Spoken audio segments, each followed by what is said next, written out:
গত ২রা মার্চ ২০২৬ তারিখে কয়েকটি জাতীয় ও স্থানীয় সংবাদপত্রে আমাকে এবং রাজশাহী মেডিকেল বিশ্ববিদ্যালয় প্রশাসনকে জড়িয়ে প্রকল্পের ৯% ঘুষ চাওয়ার অভিযোগ সংক্রান্ত যে সংবাদটি পরিবেশন করা হয়েছে তা কেবল ভিত্তিহীন নয়, বরং এটি একটি সুসংগঠিত অপরাধী চক্রের চরিত্র হরণের অপচেষ্টা।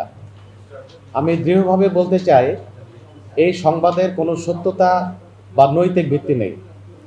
আপনারা যদি সংবাদটি গভীরভাবে পর্যবেক্ষণ করেন তবে দেখবেন অভিযোগকারী প্রতিষ্ঠান হিসাবে জেনিত কর্পোরেশন এবং তাবাসসুম এন্টারপ্রাইজের নাম উল্লেখ করা হয়েছে। কিন্তু পরম বিস্ময়ের বিষয় হলো, এ দুটি প্রতিষ্ঠান অদ্যাবধি রাজশাহী মেডিকেল বিশ্ববিদ্যালয়ের কোনো প্রকল্পের দরপত্র বা টেন্ডার প্রক্রিয়ায় অংশগ্রহণই করেনি। যেখানে কোনো প্রতিষ্ঠান টেন্ডারে অংশগ্রহণই করেনি, সেখানে তাদের কাছে ঘুষ চাওয়ার গল্পটি যে কতটা সাজানো এবং হাস্যকর তা বিবেকবান যে কেউ সহজেই অনুমান করতে পারবেন।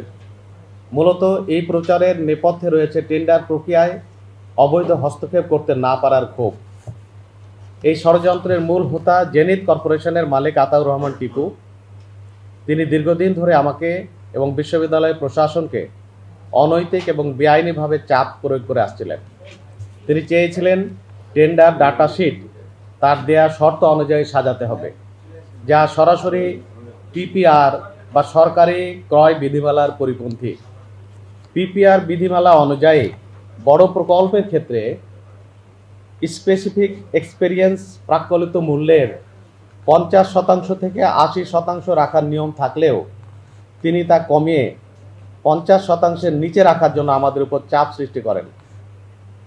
যখনই আমি এবং আমার প্রশাসন নিয়ম বহির্ভূত এই আবদার প্রত্যাখ্যান করেছি, তখনই তিনি আক্রমণাত্মক হয়ে ওঠেন। গত 24শে ডিসেম্বর 2025 তারিখে তিনি আমার এবং আমার বিশ্ববিদ্যালয়ের কর্মকর্তাদের হোয়াটসঅ্যাপে মেসেজ, কল এবং একাধিক ভয়েস মেসেজ পাঠিয়ে সরাসরি হুমকি দেন যে বর্তমানে তারাই দেশ পরিচালনা করছেন এবং তাদের শর্ত মোতাবেকই সব কিছু করতে হবে। এই উদ্ধত্ত কেবল আমার প্রতি নয়, বরং দেশের বিদ্যমান প্রশাসনিক কাঠামোর প্রতি চরম অবজ্ঞা। হয়রানির মাত্রা এখানে সীমাবদ্ধ থাকেনি। আতাউর রহমান টিপু এবং তার সহযোগীরা আমাকে সহ বিশ্ববিদ্যালয়ের পরিকল্পনা ও উন্নয়ন পরিচালক, সেকশন অফিসার এবং প্রশাসনিক কর্মকর্তাদের নিয়মিতভাবে ভয়ভীতি দেখে আসছেন। তারা সরাসরি হুমকি দিয়েছেন যে তাদের চাহিদা মোতাবেক কাজ না দিলে আমাদের উপর শারীরিক লাঞ্ছনা করা হবে এবং এক পর্যায়ে সে প্রাণনাশের হুমকিও প্রদান করেন। ক্ষমতার দাপট দেখিয়ে কর্মকর্তাদের উপর আধিপত্য বিস্তারের যে এই চেষ্টা, তা দাপ্তরিক শৃঙ্খলা ও নিরাপত্তার জন্য চরম হুমকি স্বরূপ। আমাদের কাছে তাদের এই অনৈতিক আবদার, রাজনৈতিক প্রভাব খাটানোর চেষ্টা এবং প্রাণনাশের হুমকির যাবতীয় ডিজিটাল প্রমাণাদি, যেমন ভয়েস রেকর্ড, হোয়াটসঅ্যাপে মেসেজ স্ক্রিনশট সংরক্ষিত রয়েছে, যা আমরা ইতিমধ্যে কয়েকটি গোয়েন্দা সংস্থাকে অবহিত করেছি।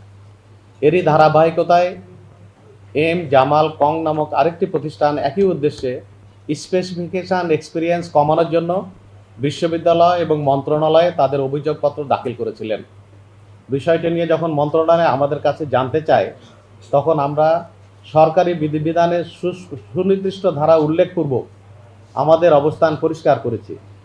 স্বাস্থ্য মন্ত্রণালয় আমাদের কারিগরি ব্যাখ্যা ও স্বচ্ছতা পর্যবেক্ষণ করে সন্তুষ্টি প্রকাশ করে এবং চলমান টেন্ডার প্রক্রিয়া চলমান রাখার নির্দেশনা প্রদান করে।